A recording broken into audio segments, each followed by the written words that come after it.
Erysipelas, cellulitis, staphylococcal scarlet skin syndrome. All these are associated with bacteria, but the manifestations are different. Hello dear students, myself Dr. Maddineni Srinivas.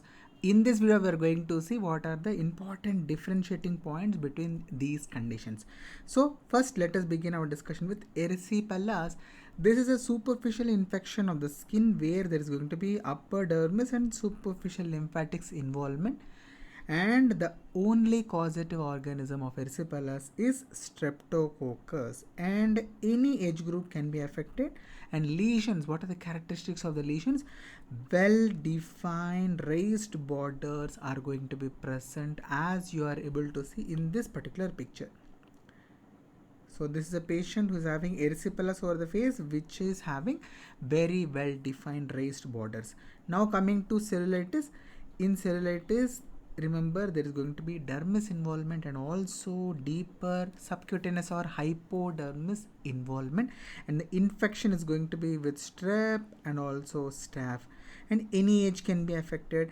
And here in cellulitis, because it is deeper level of infection, the lesions are going to have ill-defined borders, as you can see in this patient.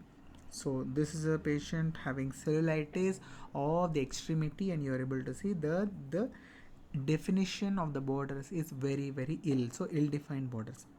Now coming to the staphylococcal scarlet skin syndrome, here the causative organism is very well understood. It is staphylococcus, and not just the infection. This is due to the toxin, the exfoliated toxin produced by the staphylococcus, where there is going to be a split happening in the epidermis, and the exact site is stratum granulosum. And what is the reason for this? Because this toxin is going to target desmoglein 1, which is present in the subcorneal level, because of which there is going to be a split happening. So you can remember the Nikolsky sign is going to be positive in the staphylococcal scarlet skin syndrome, and this is primarily seen in the children. And most important characteristic clinical feature is sheet-like epidermal peeling. As you can see in this patient, there is going to be sheet-like epidermal peeling, which is very classical of staphylococcal scarlet skin syndrome. One question for all of you. So the disease which is going to only and only have the antibodies against desmoglein 1. There is one more condition which has antibodies against desmoglein 3 and also 1. So you need to put the answer which has only antibodies against desmoglein 1 in the comment section. That's it, students. I hope this video was helpful. Please do hit that like button and also do comment thank you if this video was really helpful, and also do subscribe for more such videos on a regular basis.